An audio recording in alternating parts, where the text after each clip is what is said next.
Welcome to Unapologetically Sensitive, where you can learn, relate, laugh, and maybe even live a bolder, brighter life. I'm your host, Patricia Young, licensed clinical social worker. This is a weekly podcast where we explore the strengths we have because of our sensitivity and some of the challenges it poses as well. The information in this podcast is not a substitute for help from a licensed mental health professional. Hey there, to the creatives, healers, sensitives, deep thinkers. Thank you so much for joining me. I'm trying something new on this episode, and I'm a little bit nervous going into it. It may end up being fine on the other end, but I'm just not so sure.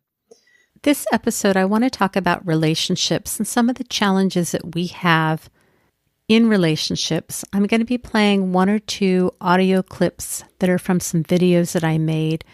But this whole episode is really about relationships and learning how to choose friendships and partners that really will meet our needs and talking about the challenges that we have in relationships. Let me start out with a couple of things. First of all, Gracie, my one-eyed wonder dog, who's handy-capable. Poor little dog is almost blind and she can hear sound, but she can't locate where sound is coming from, so she bumps into things. She's almost always on my lap when I record for a couple of reasons. It keeps her from barking at people that are outside, and it keeps her from scratching outside the door where if you listen carefully, you can hear the thump, thump, thump of her foot. I have an Instagram account called Unapologetically Sensitive, and I like to post pictures of Gracie there. She's the sweetest little dog in the world. So Gracie is on my lap. I'm going to be playing some audio. I recorded some videos and I always record the audio in case I want to repurpose it. The audio quality is not great.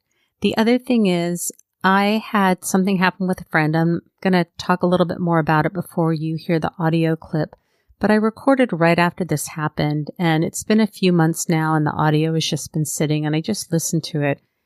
And I say in the audio how charged I am and then I'm angry and I can hear it in my voice and I really debated about, do I really want to play this for you or not? I feel a little bit exposed because I hopped on and did this recording right after it happened.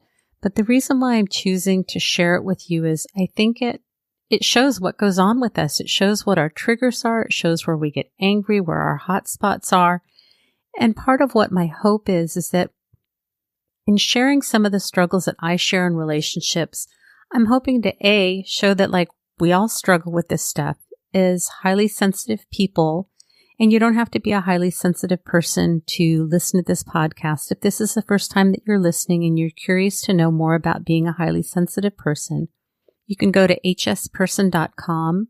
Dr. Elaine Aron is the one who researched the trait, and there's a self-test on there, and I'll put a link in the show notes. The reason why I'm sharing this information and talking about it with you is we really don't get a lot of work or education about how to be in relationships. So I think that we struggle. Highly sensitive people tend to be very, very loyal. We're very dedicated and we really give our all in relationships. And oftentimes we don't recognize that other people do not have the same depth of processing. They don't have the same need to connect on the level that we do. And so we just assume that everybody's wired the way that we are. Then not getting information about how do we navigate in relationships. I'm finding that it seems like there are stages that we go through in relationships. Oftentimes, the first types of relationships we get are just relationships where people accept us. Then the next type of relationship that we go to is relationships where people don't criticize us. Because being the minority, 20% of the population, people often don't understand us. And that's where we get the you're too sensitive, you think too much, you worry too much.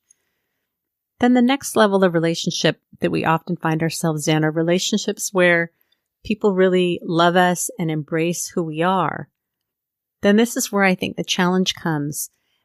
The next levels that we want to evaluate in relationships, we want all of those things that I've already mentioned, but are our values the same? Do the people that we're in relationships or friendships with have the same depth of processing? We're really deep thinkers. Do we share the same interests? Can they manage intense feelings? And part of what I talk about in The audio clip that you're going to listen to is, in this relationship, we were friends for many, many years. We didn't have any major challenges that went on, and so the relationship worked fine.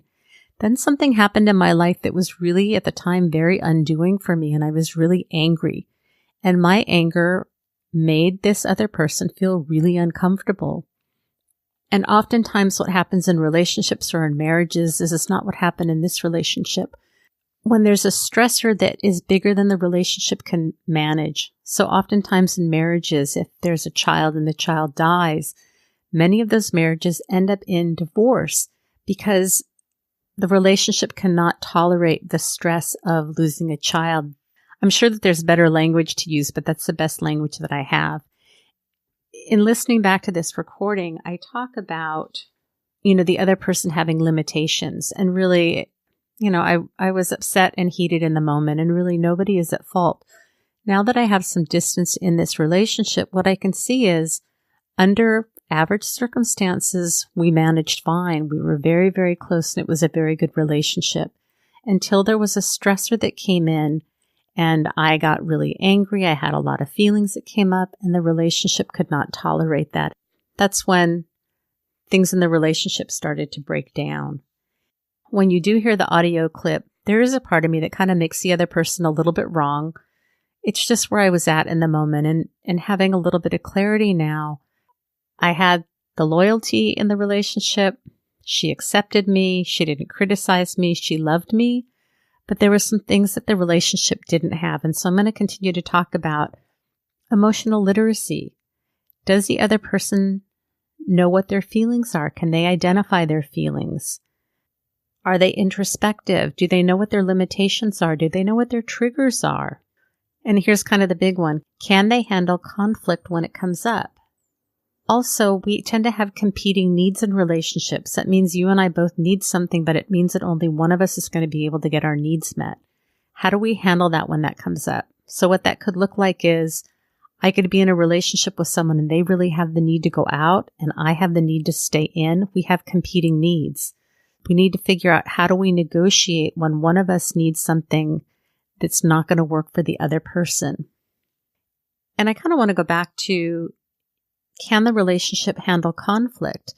That when you have high emotional literacy, meaning you can talk about feelings, you can experience your feelings, you can own your own feelings, there's room that when we have conflict, we just know that we're going to be able to work through it. It may be uncomfortable.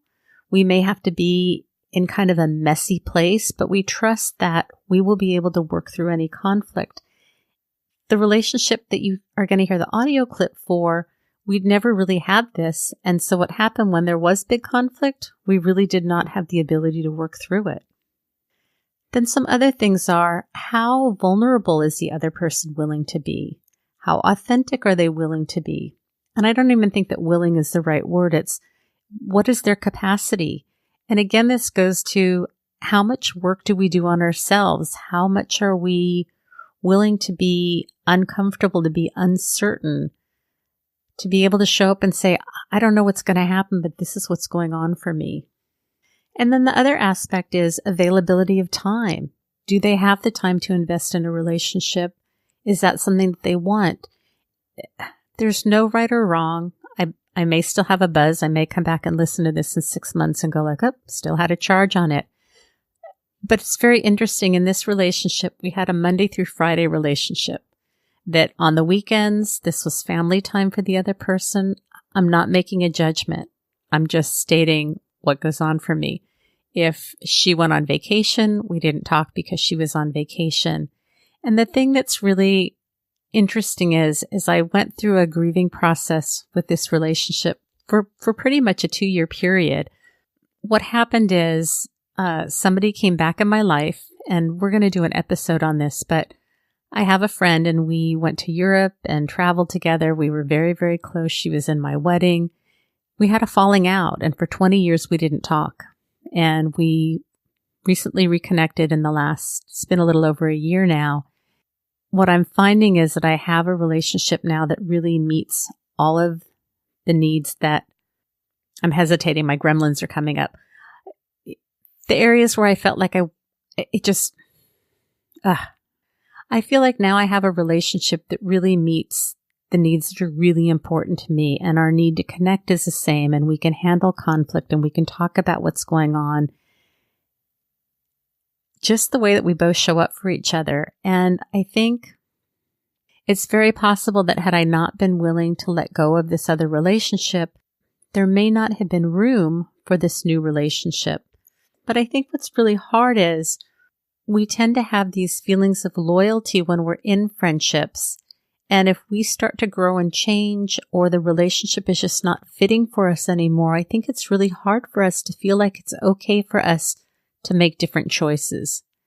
My plan is to keep looking at relationships, and I have some guests in mind that are going to be coming on, and we're going to be talking more about friendships and relationships and how do we navigate this. The other thing in the audio is I talk about triggering.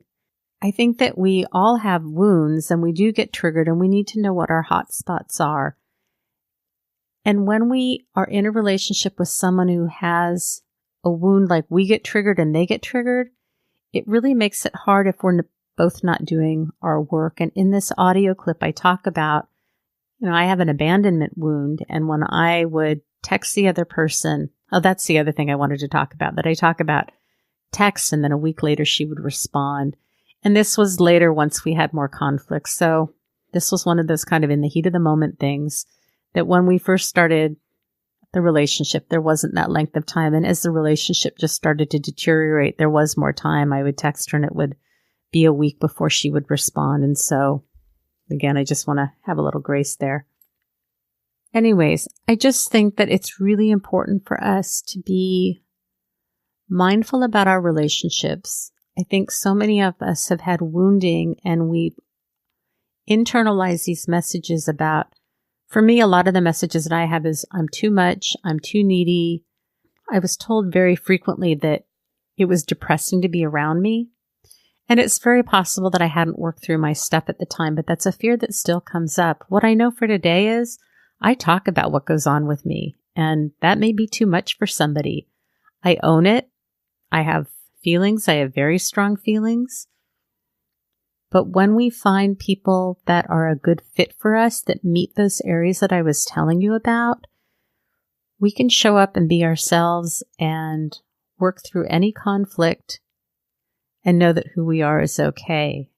And I think that when we receive messages starting in childhood about being too much, too needy, too sensitive, we think too much, we analyze too much, we take things too seriously, whatever those messages are, we internalize them, and we often end up recreating patterns and relationships as adults that are similar to the wounded relationships that we have from our families of origin, because we're just trying to work things out, but we tend to recreate the same patterns and it doesn't work, and we get told the same things, which just reinforces those fears about who we are, which is why this podcast is so important to me. I really want people to know that what we think is wrong with us is really what's right with us, and that those are our strengths and our superpowers and our sensitivity, and all of the things that I've said, really end up being amazing strengths that we have. And it's really up to us to do our own work and hopefully to find relationships where people really see and value the work that we've done. And then we have the opportunity to have relationships that can be really satisfying. Doesn't mean we don't have conflict, doesn't mean we don't have competing needs, but we find ways to work through that. And when conflict comes up, we trust and know that we can work through it. My plan is, after this clip, to do a little bit more talking, and then I have another clip of an audio. It's audio from a video that I did that kind of shows a different take on communication, and both of these happen pretty closely to each other. So I'm going to go ahead and have you listen to the audio from the first clip. Just a reminder, I'm pretty keyed up, I'm pretty angry, I don't swear, I'm not yelling or screaming, but my energy is just really different. All right, so here you go. Hey, it's Patricia Young here. I wanted to jump on and talk to you a little bit about relationships and what happens when we have different needs in relationships. And when one person starts to grow and the other person, I don't mean this in a judgmental way, but when one person really starts to grow and change and the other person doesn't, and the things that it can bring up. So I just had something happen, and maybe it's probably not the best time to jump on, but I'm kind of all fired up, and I just want to process through what happened because it feels really relevant. I think it's really relevant as a highly sensitive person because I think what happens is, I don't think, we process on a very deep level. And when we have conflict in our relationships with other people, and it's with someone who doesn't process as deeply, they often end up putting their stuff on us. And I think that's why I'm feeling angry and I'm feeling fired up because I had the awareness, and I don't know if this is the correct term to use, but it feels like it was a microaggression. And maybe you can only use that in terms of racism. And if you can, then I'm using it incorrectly. But what it feels like is when somebody else continues to put stuff on us that's not our stuff, and we try and work things through with someone, and because of their limitations, they don't even have the awareness or the ability to own that it's their stuff. So in this situation that I went through, what it feels like is what I was told during the course of this conversation was it felt like I was angry. The other person felt like they weren't doing enough, and the other person felt like I needed something from them. And I'm really clear that none of those things were going on. I'm angry now, and I own that. And I feel like one of my strengths is I will own mistakes that I make. I do not blame people. I feel like I'm very loving and compassionate, except if you're my husband, and then that's a whole other story. But, and even then, I'm very loving with my husband in spite of my irritability, and that's a complicated relationship. But what I feel like happened in this dynamic, and I was told, you're very strong. And I think that the underlying message was, I'm not apologizing anymore. And I'm not taking responsibility for things that aren't my responsibility. And I was really clear during this conversation, and I stayed very calm and grounded. The other person was crying and was upset and felt like we were rehashing things from the past. But this was a really intimate relationship that I had. And for about the past 2 years, we just had a falling out. Something happened. My needs changed. I was very angry. My anger really impacted this person. I wasn't angry at the person, but my anger impacted this person. And it just really brought up a lot of things that made it very difficult for us to move forward in our relationship. And my part is I was raised that you don't talk about conflict in relationship. And because of all these times that people made things about me, I just figured, I get my feelings hurt too easily. I get disappointed too much. My expectations are too high. I just need to adjust. And I take responsibility in this relationship that had I had the awareness and the ability to communicate what was going on for me when things started to fall apart, I don't know that the relationship could have tolerated it, but I would have been honest. And my new commitment to myself is I need to say what's going on with me. And I don't want to take that conditioning that we get as women, to just kind of smooth everything over because we don't want to have conflict, because this cost me a relationship. It may have cost me the relationship anyways, but we'll never know because I wasn't able to be honest in the moment. So I'm just going to pause for a minute and kind of think about where I want to go next with this. So I think the other thing is that, when we get into there are a couple of things. So I have a really strong need to connect with people. And when I'm struggling and suffering and in pain, I have people that I'm close to. And the first thing I usually do is to reach out to get support because that's what helps me. I'm pretty verbal. I process out loud. That sense of connection is very, very important to me. And I happen to be in a relationship with someone who is entirely different. And when things get rough for her, she withdraws. She needs time to process, to be alone with her feelings, to figure out what's going on. There's nothing wrong with that. And I want to be really clear that it's not my intention to make anybody wrong in this situation. And the reactions that I'm having are about my history and what I've been willing to accept and what I'm not willing to accept now. Nobody's done anything wrong. Nobody's bad. Nobody's at fault. This is just looking at things differently and seeing where some of these divisions started to happen and where things started to fall apart. One of the things as a highly sensitive person is we have really high expectations. We function at a pretty high level. We're very conscientious. We're very loyal. We are very thorough. We make very good friends where you can count on us. What happens is we really show up for people and we expect a lot. Looking back in this relationship, my expectations were 98% unrealistic given the reality of the situation. And I think before I knew that I was an HSP, I just figured that everybody was the same. Everybody had the same capacity as I do to process, to show up, to be committed. I'm kind of embarrassed saying that because it's a pretty naive thing to say. But the truth is, I really felt like everybody had that capacity and I couldn't understand why I wasn't getting my needs met. And so I kept constantly being disappointed. And I really expected this other person to change, that I would constantly talk about my frustration and my disappointment. And it's interesting that what came up in this conversation is I would send a text to this person and then a week later they'd respond. And I would say, like, did you get my text? I was kind of curious. I'm like, in my world, I don't think I could consciously wait a week to respond to someone because my need for connection is very high. When we had this conversation on the phone, what this other person said to me was, like, you blame me every time I don't respond. And I'm like, I blame you? I usually ask, did you get my text? And what I did say is, I'm astounded that it's a week before you respond to me. That astounds me. That's my expectation. I own it, but that's a really hard one for me to understand. Again, you can see the intersection of, I have an expectation that you wait a week to respond to a text because that was our primary form of conversation recently, of communication. And that triggers shame for the other person. And so when I say, did you get my text? This other person goes into shame and goes into a spiral. So the way that we show up in the world, I move forward, this person moves back. And I will be very honest that I have a wound from childhood around abandonment. And it's a real wound from childhood. Now I'm an adult. I get to choose how I want to handle it. But if I reach out and you don't respond and I reach out again and you don't respond, it triggers that feeling of abandonment for me.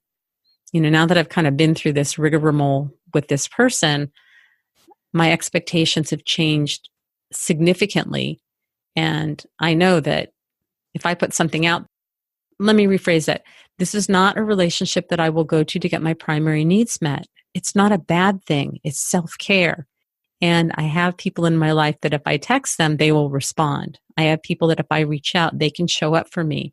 And so it really, for me, is a shift in what I expect to get from this relationship and what I know I can get back.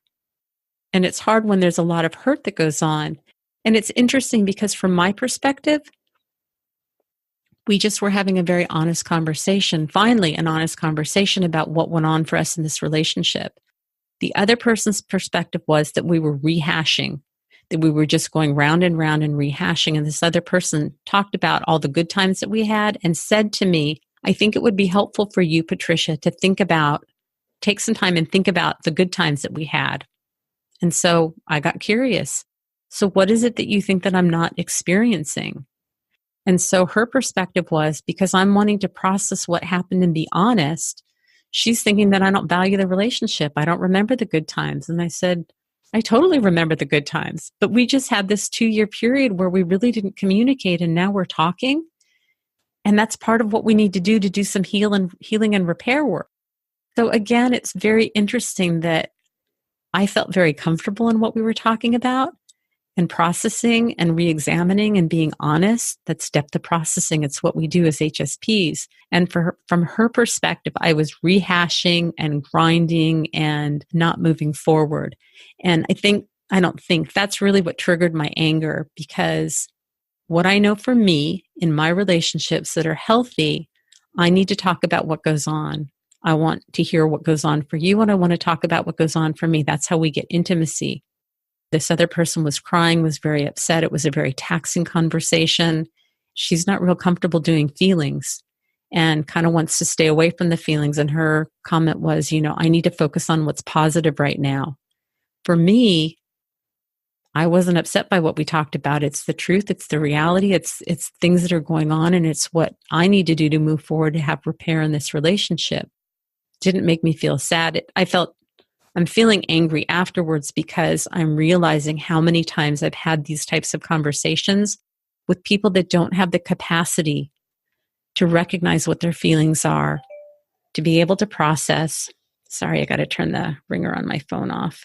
And because they don't have that awareness, and I actually said this to her, I think that what happens is I'm pretty comfortable with my feelings, and I think that you don't process at the level that I do, not a judgment, just an observation.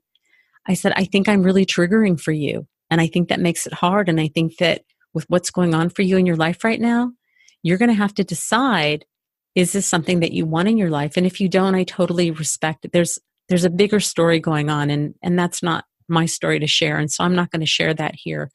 But I was very clear, like, I'm solid and I can be here for you, but it feels like I'm very triggering. And what I realized when I got off the call is I get triggered too, because I feel like the message that I'm getting is I should get back in that little box that I was in for a really long time. And in that box, I felt apologetic. I felt wrong. I felt like I wasn't doing things right. And I took on other people's stuff that wasn't my own. And I have worked really hard, which is why the name of my podcast is Unapologetically Sensitive. I do not want to apologize anymore for being who I am, how I am, what I feel, how I process. I am not going to do that. I will own responsibility for mistakes that I make. I will apologize, but I am not going to be sorry for who I am and what my needs are and how I process, how I think, and how I move through the world. Because what I know is I do it with honesty and integrity. I make mistakes. I screw up. I am not perfect, but I will own that. What I felt like the underlying message was, I want you to get back in the box and be small with me so we can go back to being happy and comfortable the way we were. And I will tell you right here and now, there is no going back for me. I will not go back to that place. I have worked so hard to get clear on what it is that works for me. And I trust that if I show up and tell the truth in my relationships, the people that can tolerate and handle that will stay in my life. And the people that cannot tolerate and handle that will fall away, and that's okay. I'm okay letting that go. So the message that I want to leave you with, especially if you're a highly sensitive person, you process deeply, is to be really mindful in the relationships that you have, that when, like what it felt like is, this is my second marriage. In the first marriage, we would fight, and it just felt like we go round and round. And in my head, I just would feel like we're not getting anywhere. In a way, that's what it felt like tonight, and it was not a very good feeling. I believe that both of us showed up to the best of our capacity. We did the best job that we could communicating, and it is really clear that it is a very big mismatch. So the question moving forward is, can we go back to that light friendship that we had where we connect? What I did say is, I can move forward from here and I can put this stuff aside. I don't feel like I'm harboring resentments or hurts. My expectations, I think, are very realistic now. But if something comes up for me, I need to talk about it. I'm not willing to not do that. And I said, and if that doesn't work for you, I'm okay with that. And if this relationship doesn't work for you, I'm okay with that too. But I will not stop processing because it makes somebody else feel uncomfortable or because it triggers their stuff that they haven't looked at. They may never look at it. They don't want to look at it. And I think as highly sensitive people, and I think when we step into our own and we start knowing what is true for us, it triggers people and they don't like it and they want to shut it down, because if they see it in us and they're not willing to work on it for themselves, that's not the right language. If they see us growing and moving and taking risks and they're not in a place to do that, they either have to feel really bad because they're not doing it, or they have to make us wrong and try and put us back in the box. That's just not going to work today. So know what is true for you. Know what you need to say. Trust that you can tell the truth. And I'm not talking about telling people what's wrong with them, giving them labels. Tell the truth, meaning what you know is true in your relationship is true for you in a kind and loving and compassionate way. All right. Thanks for listening, everybody. The next clip that I'm going to play, there's a little bit of a bumpy transition. I think I mentioned that this is a video. So you're hearing the audio, and the way that it was recorded, I'm not able to edit anything in it. And so there's a piece in the middle where I talk about Gracie being on my lap and that you can see her. Obviously, this is audio, so unless you have special powers you'd love to share with me, I don't think you're going to be able to see her.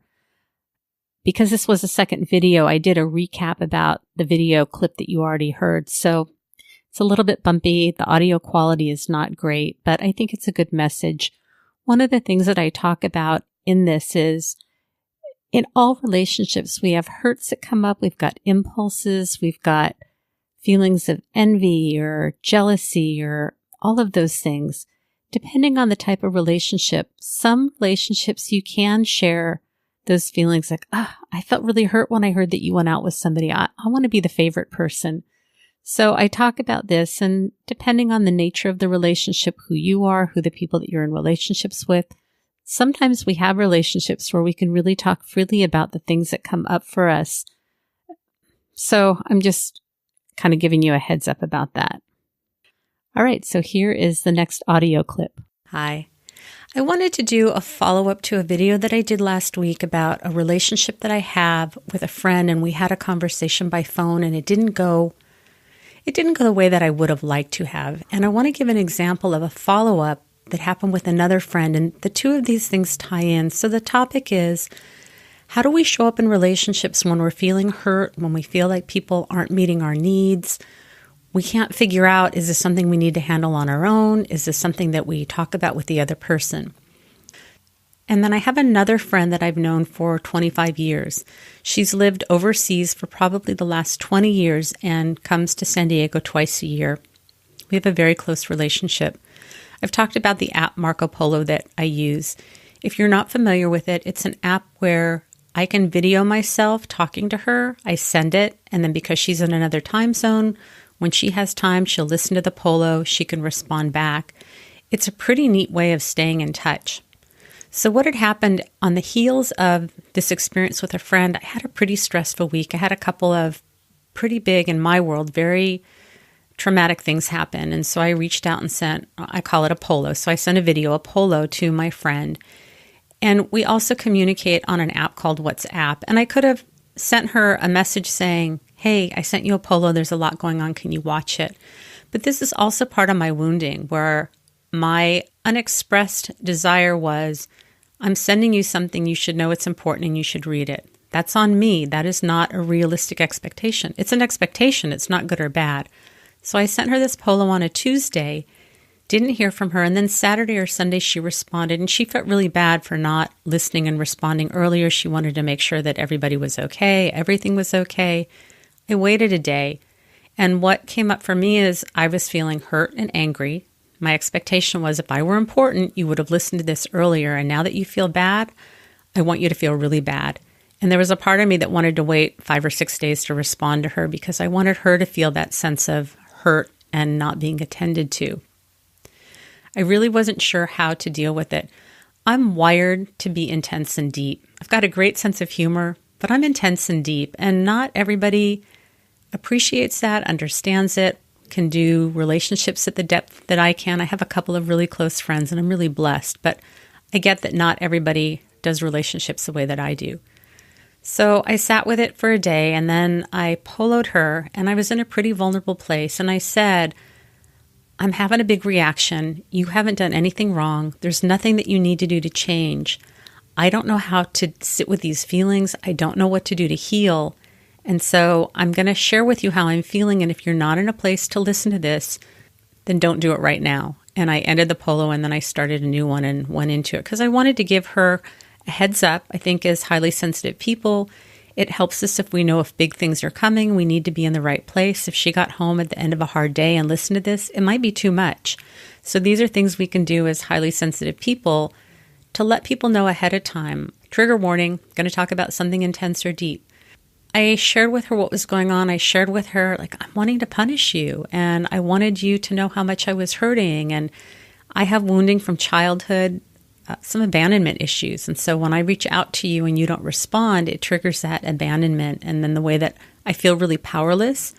I feel what I felt as a kid was that no matter what I did, I couldn't get my dad to respond to me, and it really felt terrible, and I don't like feeling powerless. So usually when we feel that overwhelming sense of powerlessness, we want to do something to get back at people. So the way that I wanted to get back at my friend was, fine, I'm just not going to polo you for a week and let you sit with it. And then you're going to feel sad that I'm not here. And then you're going to really appreciate me. That's about my childhood, feeling like I wasn't seen, I wasn't appreciated, I wasn't valued, I wasn't heard. That is not going on today. This friend has been there for me. She's solid. I can count on her. And we're human. And she has a lot going on in her world, and her not responding, her not watching the polo when I sent it was not about her not caring. It was about her being busy in her life, and this is not a pattern for her. So I had to remind myself that, and I share this with her in the polo. I really reiterated, you don't have to do anything. I'm just trying to figure out how to heal. I sent it. And then I felt really vulnerable, and I felt really uncomfortable. And I started to doubt, like, maybe I really shouldn't have processed that with her. That was a lot. It's really not about her. It's about me. And I sat with the discomfort for a day or two. So this has been probably a week or two now. And in the course of this time, we've poloed back and forth. And what she said to me was, I feel so safe with you. I can trust that you will tell me how you're feeling, and you don't blame me and you don't make me wrong for it. I cried when I heard that, because my experience for most of my life is people telling me, you're too much, you're too needy, making it all about me. And that we can kind of tie this back into the first experience that I was telling you about with the other relationship. Nobody's right or wrong in it, but based on what I need in this relationship and what this other person needs, I probably do come off as being too needy and too deep and too intense. I'm not. It's just that we're in different places, and this other person doesn't operate at that same level. So it's not a good match, at least not now. So back to this relationship with my friend overseas. I was really clear that I did not have an expectation that she would change her behavior. And she said, can we make an agreement that if you're really needing me, to send me a message on WhatsApp and let me know, because I want to be here for you. I get wrapped up in my own stuff. And what I appreciate and value so much, and this is really the point of this message, is it's not about whether she listens to my polo or doesn't or responds. It's not about the outcome. It's about the process. And the process was that I was willing to show up and be really vulnerable and own my part in it and not have expectations. And because of the depth of our relationship, she was able to hear my message and go, I'm really sorry, and I love how you were able to tell me what's going on for you. It makes me feel really safe. I know what to expect. I don't expect you to get mad and leave the relationship. And for me, I felt heard and valued. I can show up and be me. I can talk to you about my hurts. And I had said in a follow-up polo, maybe I shouldn't be processing with you. Maybe I should have asked for permission first. So in the future, Gracie is on my lap. There's her little head if you're watching this on video. Let me just flip her over. Oops, she's caught up in the wires. Sorry about that, guys. So this is what happens when you have a dog on your lap when you record. Let me duck her down. Okay. So let me grab my train of thought. I'm kind of focused on the dog now. I kind of lost it. Anyways, so the gift is that we've been able to talk about the connection. And that's really what it's about. It's not about the outcome. It's about being able to talk about what goes on in the relationship and how we're affected by it. That's what intimacy is about. It's not about trying to control the other person. It's funny, this is a minor example, but I've been having sleep problems recently. My mind is just really busy. I used to be such a great sleeper. At night, we like to sleep with the window open, my husband and I, not my friend. So we sleep with the window open, and he hears something in the middle of the night, and he gets up and closes the window. I don't hear what he's hearing, but his closing the window wakes me up, and then it takes me a few hours to fall back asleep. And then I've been feeling really resentful. Fortunately, one of my sons is away at college, and so I often go to his room because if I get on my phone or use my Kindle, the light or the noise disturbs my husband. So I've been going into the other room. And then in the morning when he gets up, he takes a shower in the front of the house where my son's bedroom is, and then that wakes me up. So I was feeling pretty crabby the other day, like I can't get any sleep and I'm tired and I got all this stuff to do. I didn't say that, but I thought about it. So we had a talk the other night, and I said, I'm really not sure what to do because I love having the window open. And I don't hear the noise that you're hearing, but when you close the window, it wakes me up and then I can't sleep and I'm starting to feel resentful.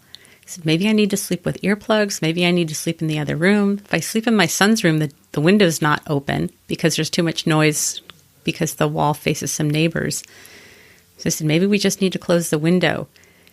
Because I was willing to be vulnerable with my husband and not make him wrong or bad, and to say, like, I don't know what to do, and really, I want to have a good relationship with my husband. I want to be crabby all the time. This is another example of how we show up in relationships and we talk about what's going on without making anybody wrong, without making rules. I mean, I could have said, like, you can't close the window in the middle of the night because I'm losing sleep, or you should be doing this. I don't know what the answer is, but it gave us an opportunity to talk about the process, and it took the edge off. I'm not feeling resentful, so we're going to figure some new things out and try some things. My point is that in relationships where people can see and hear us and have the capacity to respond, when we're willing to show up and be uncomfortable, to talk about our feelings, to sit with the risk, to know what our values are. My values are, I want honest communication, I want compassion, I want intimacy, and I'm really clear when I communicate. We get the gift of intimacy with people, of real closeness, and being able to show up and be exactly who we are with people. I get that not everybody has these types of relationships, but I think that if you take the tools that I'm talking about and you try them out in small bits with people. Also, we have to look at our wounding. I mean, I think my wounding was pretty clear in my story with my friend who's overseas, that it brought up abandonment, it brought up expectations, it brought up how I think she should be behaving. I got to own that stuff. That's my stuff. That has nothing to do with her. I can have fantasies about how I want her to show up. I don't have a right to expect that. I can say what I like, but the outcome, that's not for me to say. Obviously, in relationships, there are deal breakers, and so that's another topic. I just really would love to encourage people to think about, how are you showing up in relationships? How honestly are you able to share? Often we go, like, I went into the anger and the hurt and wanting to punish, and if I would have talked to her from that place, it wouldn't have worked to develop intimacy and trust in our relationship. So often when we're feeling angry, resentful, we need to go a little bit deeper. What's going on underneath? And it's usually hurt or fear. And if we can tap into that, and if it's someone that we can be safe with that can hear us, if we talk from that place about what's getting triggered for us, it really allows people to move in and be close to us. I hope that you found this episode helpful. I know that we all struggle with relationships and we really don't learn how to navigate the challenges that we have in relationships. I'm still trying to figure out how to offer the information that I was doing in the bonus episodes and still keep with the weekly interviews. So I really would love to get your feedback about what is the content that you want to hear about, and are you wanting more bonus episodes? And I wanted to give you an update. I feel like for months I've been saying, I'm so stressed out. Things are really tough. I have had a couple days of, I don't know if I could call it bliss, but let's just call it bliss. I feel like the Bank of Mom has some money in it. It was really nice today. I was actually able to share with my mom and my husband that I really feel like this is the first time in a couple of months where I feel like I'm actually happy to give and to share. And I feel like I have enough reserves now that I can really show up for other people. And I had a really nice talk with my mom this morning. As some of you know, she's been having some health challenges and she's needed more time and help from me. I have a very open relationship with my mom. She lives with us. She's got a place that's attached to ours. And it was really nice because she said, in spite of the fact that I was feeling so drained, she really did not pick up on any of that from me, where I was feeling like there just wasn't anything left to give. And I'm really happy to be able to do things for my mom and to help her. But I really was feeling like there's nothing left inside of me. And I've been able to negotiate this time with the kids being home. My son wanted to have some friends spend the night last night. And I said, not tonight. If they want to come over later when Dad and I are getting ready to go to bed, they're welcome to stay as long as you guys are quiet. But no more sleepovers. We've had kids in the house a couple nights already. I think I already shared that with you. And then we played games last night with my kids. And one of their friends. It really was fun. Having this podcast and talking about play has really helped to remind me how much I love playing. And what I loved is I had said to my kids last night, I really like to play games. And one of my sons was so sweet. He's like, all right, let's play a game. And he really got it moving. I think oftentimes with our kids, we tell them what we want and they go, okay, but nobody does anything. So it really meant a lot to me that he had shared that with me. We put Josh in the garage, aka the North Wing. He just came in and told me that he thinks that there's something in the garage that's irritating his throat. And so we were negotiating about, can we put his mattress in my office? And tonight he's going to sleep on the couch because I need the room in the morning to do some work. But I just love the fact that we can talk about and negotiate how everybody's going to get their needs met and have flexibility around it. And I feel really relieved. I told you I was really dreading, looking forward to and dreading this time having the kids home. And so far, we're learning to negotiate and communicate about our needs. In closing, as you've listened to this podcast, if you're finding that you are really identifying with some of the challenges in relationships and you're struggling with relationships, I'm a licensed clinical therapist. I work with people online. There's a secure platform. It's similar to Skype, but it's private where nobody can get in and see your business. I work with people in California, and it's really a great way to do therapy. You don't have to leave your house. If you have a tight schedule, if you've got kids, you can do it while your kids are napping. If you're busy and you're working, you can do it on your lunch hour from your office if you have privacy.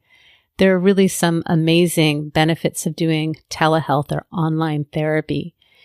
If you're interested in working with me, you can go to my website, Patricia Young, LCSW.com. We also have a closed private Facebook group called Unapologetically Sensitive.